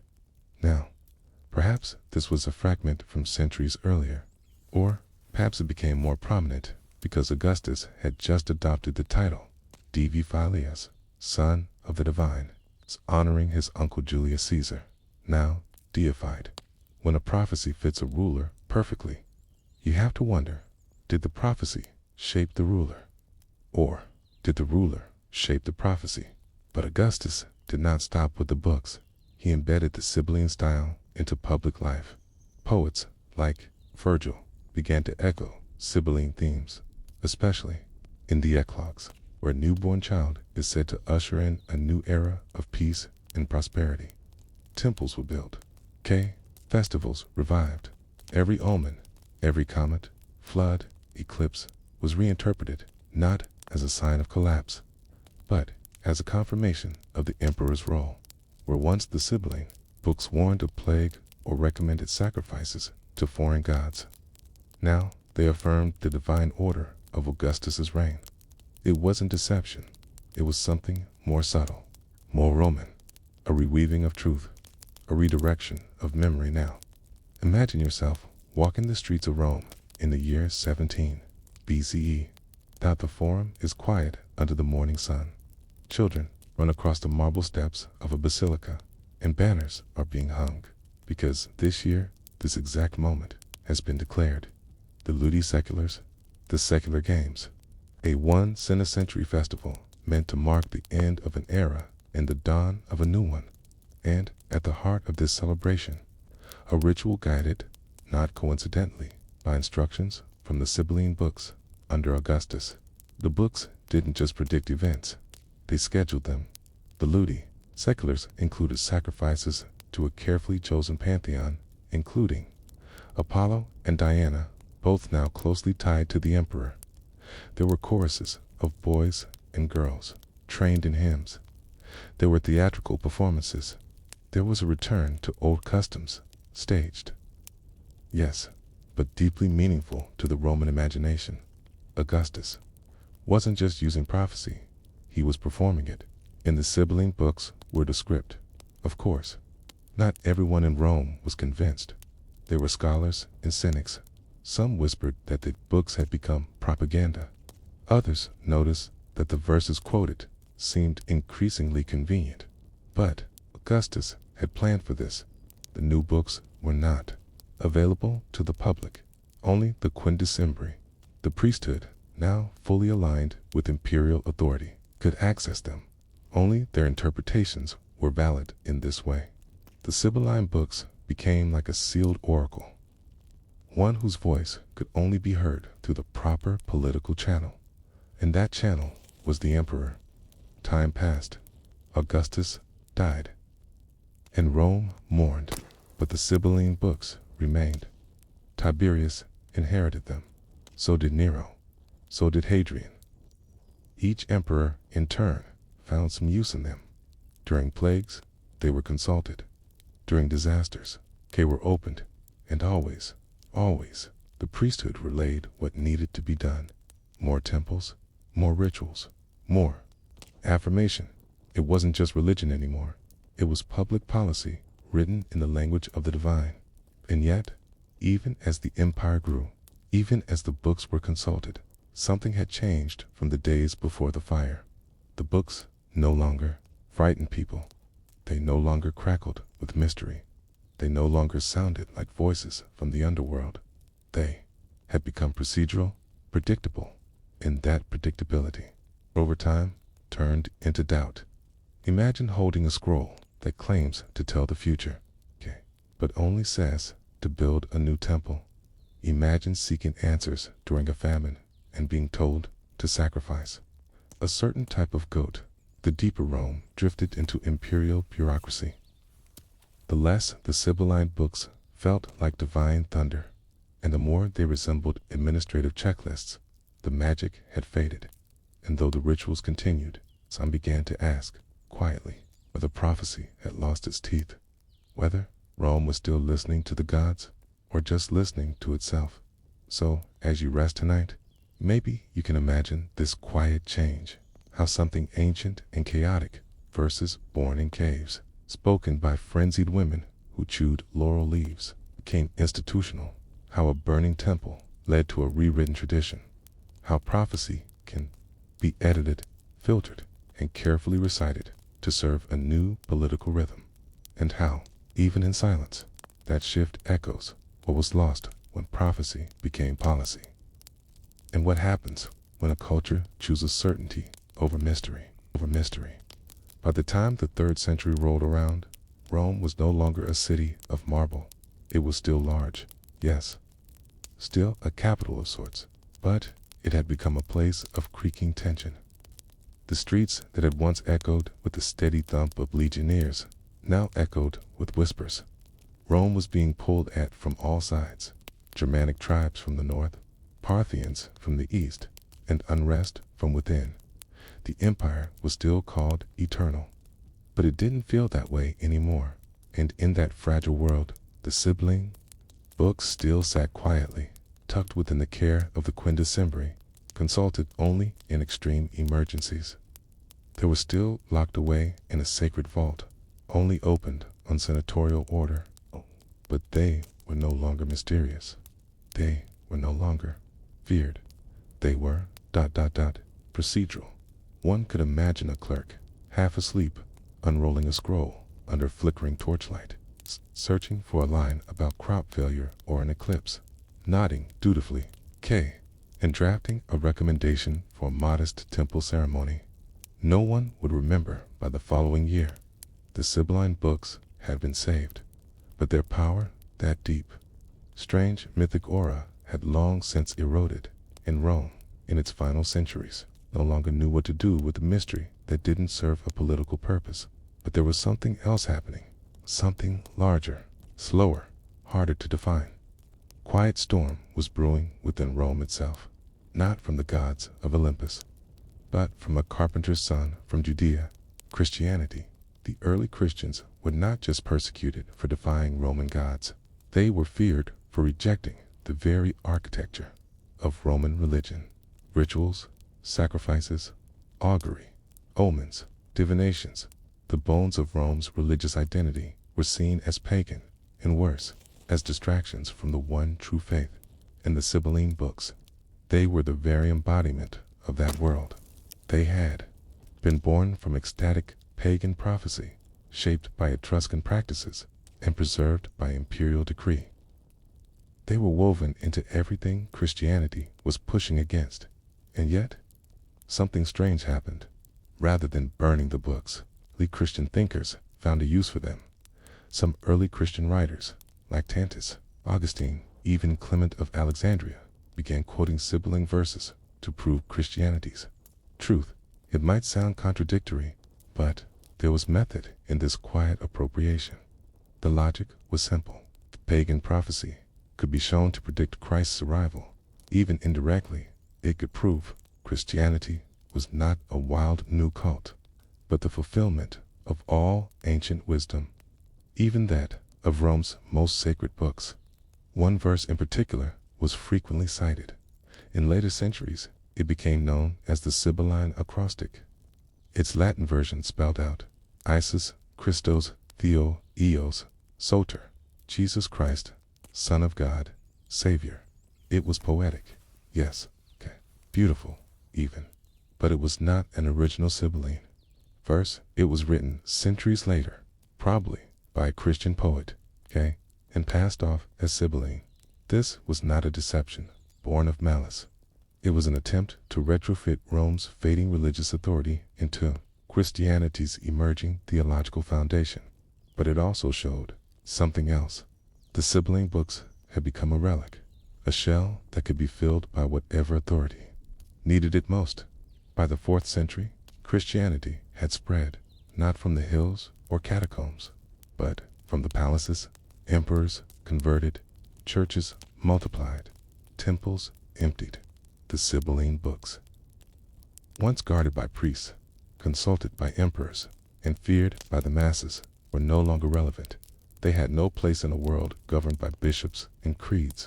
In the year 405 CE, the Emperor Honorius issued an edict. It was quiet. It did not make headlines, but it was final. The Sibylline books were to be destroyed, burned, erased. The last remnants of Rome's most sacred texts, once guarded through fires, wars, and centuries of political manipulation, vanished into smoke. No one rioted. There were no public mourn in GS. No one chained themselves to the library steps, because by 405, the books had already died in the minds of the Roman people. What remained was only parchment. In Rome, two would fall soon after. Just 5 years later, in 410 CE, the city was sacked by Alaric and the Visigoths, the first time in 800 years that Rome had been breached by a foreign army. And when the smoke cleared, no prophecy was found in the rubble, no hidden scroll, no whispered verse predicting the end, only silence. But the story doesn't quite end there, because the idea of the Sibyls never truly died.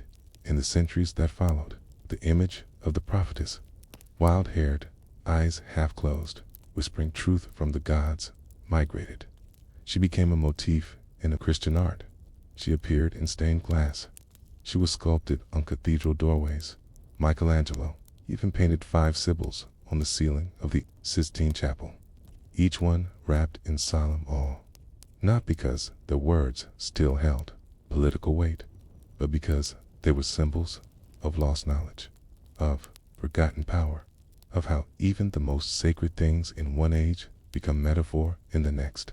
And that, perhaps, is the softest, strangest truth of all, that the Sibylline books, once locked away in stone vaults, consulted by trembling senators during plague and famine, are now nothing but scattered verses, quoted out of context, woven into poetic theology, and painted above the heads of tourists in long lines.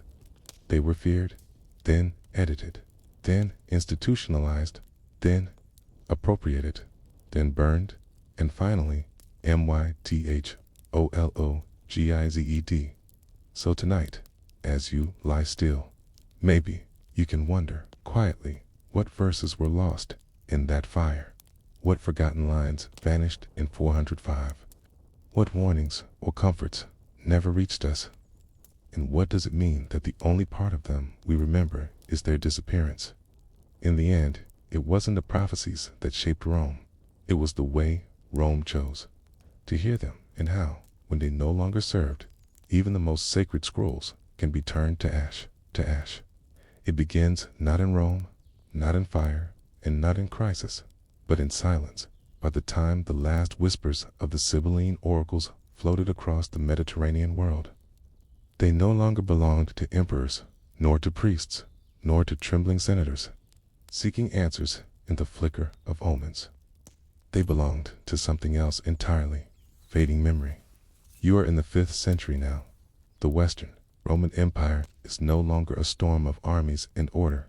It is a crumbling manuscript, losing pages, one by one. The emperors are figureheads. The legions are mercenaries. And the temples, once filled with the scent of incense and goat blood, stand open to the wind, their columns worn by time. The world that needed the Sibyls had changed, and yet they were still here. Not the books. No, the books, the official Sibylline books, had been destroyed by imperial edict in 405 CE, as we've seen. A quiet end, not with a ceremony, but with a disappearance. But there was something else. There were other texts, cousins to the original Sibylline books. They were not locked in the temple of Jupiter. They were not guarded by the Quinta Cimbri. They were not official, but they were known.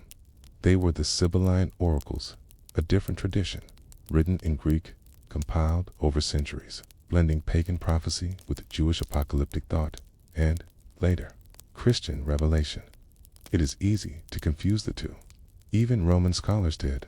But while the Sibylline books were kept secret and used only by state decree, the Sibylline oracles were public, poetic, and used to inspire, not legislate. And these oracles, despite being unofficial, survived longer than their Roman counterparts.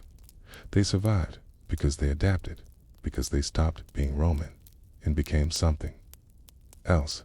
Let's rewind a bit. In the first few centuries of the Common Era, the eastern half of the Roman Empire was teeming with religious diversity. Paganism, Judaism, Christianity, Gnosticism, Mithraism, all of it lived side by side in towns like Alexandria, Antioch, and Ephesus. In that swirl of beliefs, the Sibylline oracles emerged. No longer scrolls and vaults. They were verses, sung aloud, copied by hand, quoted by thinkers and theologians. The content of the oracles changed with each century. The earliest layers, dating back to the 2nd century BCE, appeared to be Jewish in origin. They spoke of one God, of justice, of punishment for idolatry, of empires that would fall and be replaced. Later, Christian layers were added. Jesus was retroactively written into the prophecies. The coming of the Son of God was encoded into ancient-sounding lines. Tia oracles, once pagan, became tools of Christian apologetics. By the 4th century, they were cited by bishops. By the 5th, they were tucked into anthologies. They drifted slowly from east to west, copied into monasteries, passed along by scribes who didn't always understand what they were reading. And through all this, one truth remained. No one could fully let them go. But the oracles were not always trusted. Their power had always lived in ambiguity, in strange metaphors, in verses that could be twisted toward any interpretation. And the church, growing more centralized and doctrinal, did not love ambiguity. By the 6th century, church fathers were deeply uneasy with the use of prophecy that wasn't tightly controlled by scripture. Even when the oracles seemed to support Christian claims, their origins, murky, pagan, apocalyptic, were too messy, so they were not banned. They were simply ... excluded, not quoted in councils, not taught in seminaries, not copied by the major scriptoria, and in the slow churn of history, exclusion is often more powerful than censorship. The oracles weren't attacked. They were ignored, but here and there, some isolated corners of the Byzantine world. A monk would still recite them in an empty chapel in Kappadocia, in the corner of a dusty monastery in Syria. A fragile Greek manuscript, written in fading ink, would sit unread for decades, only to be rediscovered by a curious novice who didn't know that what he held was heresy, or at least irrelevance. The verses still hummed with strange imagery: beasts rising from oceans, stars falling from heaven, a woman with burning hair singing the end of the world. It's unclear who believed them anymore, but someone must have, because they kept being copied, kept being read, even when no one cared. The oracles eventually found their way into Latin, poorly translated, fragments only, but they reached Western Europe. They arrived just as Rome itself was becoming a symbol more than a city, as Gothic kings called themselves Romans, as Charlemagne crowned himself Holy Roman Emperor, as the libraries of old vanished, and new ones, monastic, medieval, took their place. And in that slow transformation, Sibylline oracles did something odd. They stopped being prophecy. They became curiosities, an echo of a voice that once thundered, now reduced to a whisper. A footnote in the margins of history. About the 12th century, most people in Western Europe had never heard of the Sibylline oracles. They were not in the Bible, not in the liturgy, not in common use, but they still lived, be buried deep in older manuscripts, scattered across Byzantium and northern Africa, waiting to be rediscovered. And rediscovered they were, but not by prophets, by humanists, as the Renaissance dawned in Italy, in Florence, in Milan, and eventually Rome. A new hunger emerged, a hunger for ancient texts, not just the canon, not just Cicero and Virgil, but the obscure, the hidden. The nearly forgotten. Libraries were scoured, ruins examined. Old manuscripts purchased, traded, translated, and among the strange Greek fragments pulled from Byzantine libraries, the Sibylline oracles appeared again to Renaissance scholars. They were not sacred. They were fascinating. They were windows into the ancient world's imagination, how it dreamed, how it warned, how it mythologized its fears. They were studied, not for belief, but for curiosity. And in this way, they survived once more, not as religion, but as literature. But literature, too, has limits. As the Enlightenment swept across Europe, the old hunger for myth was replaced with a thirst for reason. The Sibylline oracles, poetic, contradictory, mystical, were seen as relics of a superstitious age. They were archived, filed, cited, but rarely read. They had survived paganism. They had survived Christianity. They had survived fire, politics, erasure, and translation. But they could not survive disinterest. And by the 19th century, only scholars of ancient apocalyptic literature remembered them. A few dusty volumes, a footnote in theology, a curiosity in university libraries. But perhaps, that is the final gift of the Sibyls, that they lasted not because of power, not because of institutions, not because of temples or armies, but because someone in each generation remembered a monk, a scribe, a curious reader, and in the quiet moments of history when the noise of empire and church fell still, the Sibyl sang again, softly from the page, not to command, but to remind that even forgotten things leave echoes, and that prophecy, once loosed into the world, never truly disappears. The year is 1515. A soft dawn glimmers over Venice, and in a scriptorium of a small printing house just off the Grand Canal, a man named Aldus Manutius pores over a fragile manuscript. His candle is low.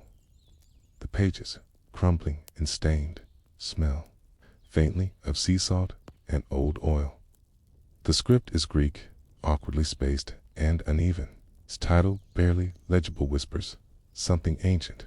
Lambda, G, gamma, iota, alpha, sigma, y, beta, upsilon, lambda, lambda, alpha, sigma. The words of the Sibyl. But Aldous isn't here to believe. He's here to publish. Venice, by now, is the printing capital of the Renaissance. Paper flows like wine.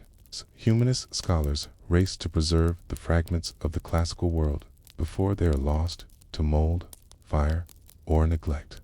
And among these fragments, unexpected, unclear, almost certainly mistranslated, lie the remains of the Sibylline oracles, not the 12 golden scrolls that once lined Rome's temple of Jupiter. Those had been burned, likely on purpose, not the stern official voices that advised the Roman Senate during plagues, eclipses, and wars.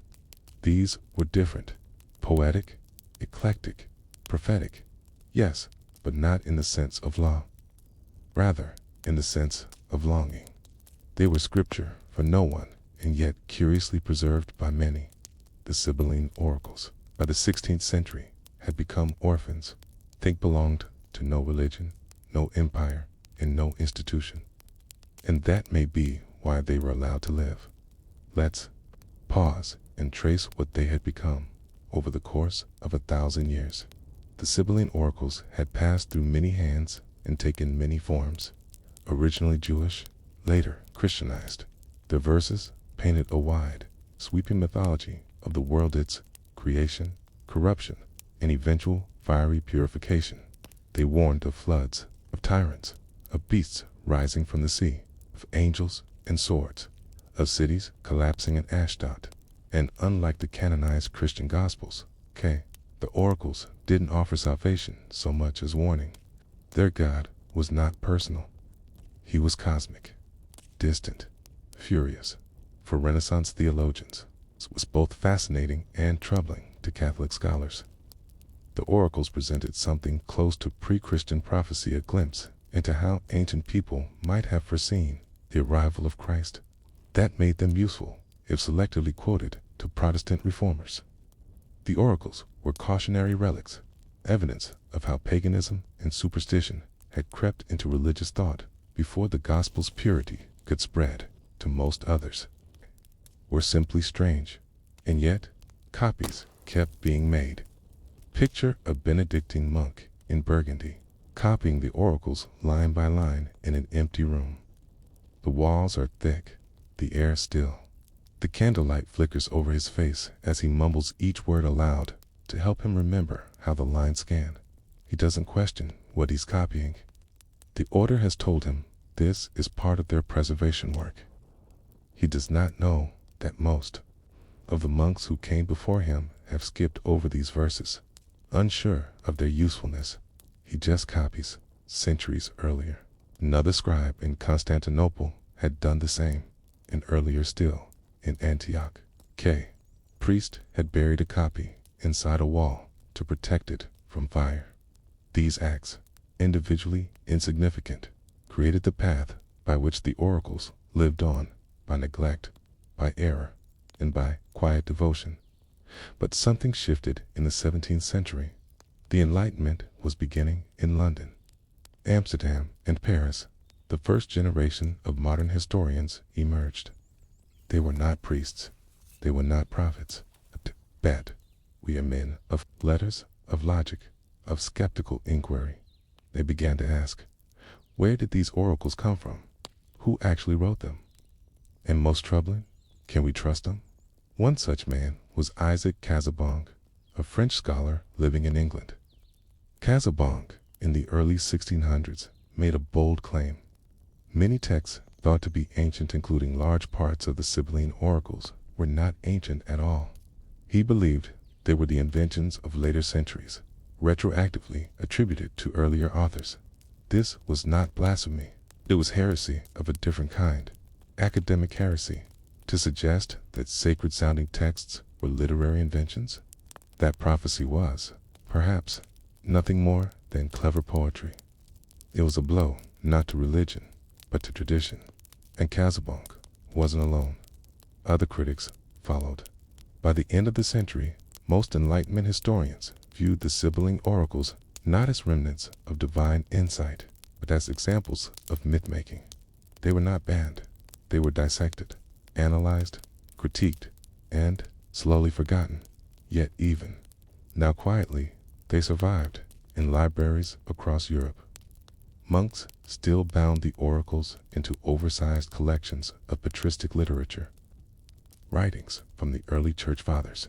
They were never quite excluded, just deprioritized. And once again, survival came not from reverence, but from obscurity. Few read them, fewer quoted them, but no one burned them. In the 18th century, as archaeology bloomed and scholars unearthed the temples and forums of classical Rome, the oracles re-emerged in a new form, cultural data. They were studied alongside inscriptions, used to triangulate ancient belief systems, cited in footnotes, but always kept at arm's length too. The modern historian of 1760. The oracles were not prophetic, but anthropological. They were valuable, not for what they foretold, but for what they revealed about the fears, hopes, and politics of ancient peoples. The Sibyls, once feared and revered, had become characters in the historical drama symbols of how early humans grappled with chaos, time, and death. And so, by the 19th century, Sibylline oracles had fully moved from temple to text, from whispered myth to cataloged artifact. They were preserved. A few editions were published in Greek with Latin translations. One of them, in a dusty Berlin print shop in 1861, featured painstaking commentary on every line, noting variations across manuscripts, questioning attributions, and suggesting alternative readings. No one outside of academia noticed that, in a way, it's the most poetic end for something that began as divine fire of voice from the earth, predicting empires rise and fall to fade not in flames, but in footnotes. Let's pause here. Why does this matter? Why does the quiet fading of a set of obscure prophetic texts deserve our attention? Because of what it reveals. That survival in history often has little to do with importance, that the most influential books can vanish in days while forgotten. Verses can echo for millennia. That belief is not the only force that preserves memories. Sometimes it is curiosity, it's boredom, or sheer accident. And that even the oracles, who once spoke of the fall of kings and the wrath of gods, could not escape the slow, soft pull of forgetfulness. Let us begin with silence. Imagine you're walking through a modern library, perhaps the Bodleian at Oxford, or the Bibliothèque Nationale in Paris.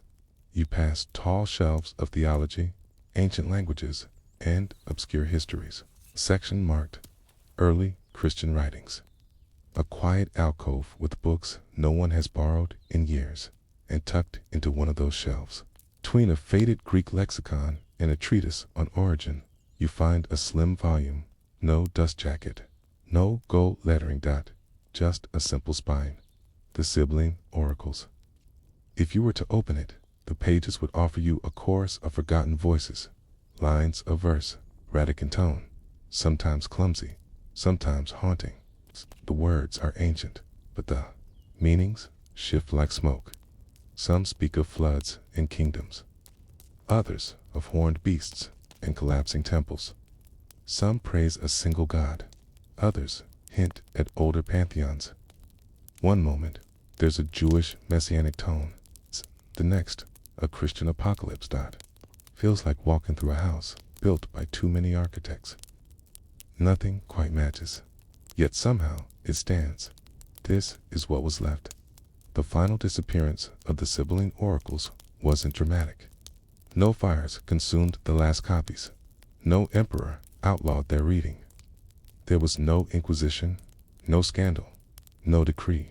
They simply faded. By the 20th century, the oracles had become what scholars politely call of limited influence. They appeared in theological footnotes, in comparative religion courses, occasionally in literature. T.S. Eliot quotes the Cumean Sibyl in the epigraph of the Wasteland, though most readers gloss over it. But in living memory, no one has consulted the oracles for guidance. No one has fasted beside a cave, awaiting their words. No one has asked what fate they foresee for a crumbling nation, or a burning city, or a drought with no end. They are gone, not destroyed, but emptied out, and that may be the most complete disappearance of all. Let's step back. Why did Rome fear the Sibylline books? Why were they locked away, consulted only during moments of crisis? Why were copies hunted, censored, edited? And how did these same texts end up on dusty shelves, ignored? To understand that, you have to remember what the oracles once were. In the early days of the Roman Republic, the Sibylline books held a unique kind of power, neither religious nor political, but something between. They were not scripture. They were not law. They were not issued by priests or written by senators. They existed outside of hierarchy, and that made them dangerous. The Roman Senate controlled the books, yes, but only in moments of need. When lightning struck the Capitoline temple, when locusts swarmed the fields, when statues wept and rivers reversed course, then and only then the oracles were summoned. Not read publicly, but whispered among appointed officials. Interpreted, translated. Always the message was indirect, and always it was followed by action rituals, purges, sacrifices, or war. This made the oracles both revered and feared. Their words carried the weight of myth, but could trigger real blood. And when, during the reign of Augustus, Rome began reshaping itself into an empire, those kinds of wild, unpredictable sources of authority had to be contained. The oracles were edited, new verses added, old lines erased. Some were forged to support imperial claims, others quietly burned. Control became survival, and slowly, what had once been a voice from the mountains became just another instrument of policy. But even after Rome fell, Sibyls didn't disappear. In the Middle Ages, they were woven into Christian theology as pagan prophets. Church fathers argued that even before Christ, the truth had been glimpsed dimly by outsiders. The oracles, in this view, were proof. Artists painted the Sibyls alongside biblical prophets, church walls, cathedral ceilings, even in the Vatican. But it was an uneasy fit. The Sibyls were never canonical. Their verses were too messy, their origins too obscure, and their predictions too often contradicted later doctrine. Still, they were tolerated because they were useful until they weren't. As the Enlightenment took hold, belief in prophecies, a category began to erode. Reason replaced mystery, history replaced myth, and in that new light, the oracles were recategorized not as voices of fate, but as historical curiosities, literary echoes, footnotes. What Rome had once feared, modernity found quaint. But here's the quiet truth. Beneath all this, the Sibylline oracles didn't survive because of belief. They survived because they were copied, not for their truth, but for their existence, page by page, scribe by scribe. Someone, somewhere, always thought this might be worth saving, even when the meaning was unclear, even when the paper was scarce, even when the ink had barely dried on another war. And so they were passed on, not as sacred words, but as fragile traces of something older than dogma, a whisper, moving through centuries. Now pause and consider this. How many other texts were lost? How many other voices once spoke, clearly, urgently, and were simply not copied? How many scrolls turned to dust? How many songs were never sung again? We remembered the oracles, in part because someone feared them. That fear ensured preservation. But what of the words no one feared? The harmless ones, the joyful ones, the ones written by women, slaves, merchants, and midwives. What of their books, their verses, their truth?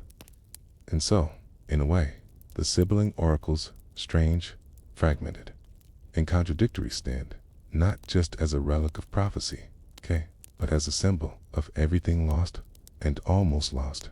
They were not special. They were not singular. They were just ... written ... And for that, they were remembered.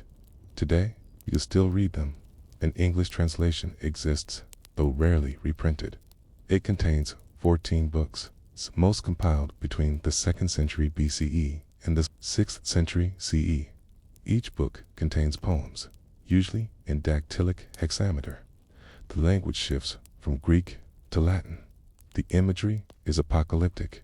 Mountains melt, cities drown. Figure of divine judgment arrives, sometimes Jewish, sometimes Christian. They are difficult to follow. They contradict themselves. They quote earlier myths, then condemn them. And yet, they endure, because someone cared enough to keep copying. One final image. Then, you are standing in the ancient temple of Apollo at Cumae, where the Cumaean Sibyl was once believed to dwell. The cave still exists, carved into volcanic stone, echoing with silence. There is no wind, no sound, just cool stone. And yet, if you breathe slowly, if you let your thoughts settle, you might hear what Rome once feared. Not words, not prophecy, but silence. And within that silence, the space for meaning.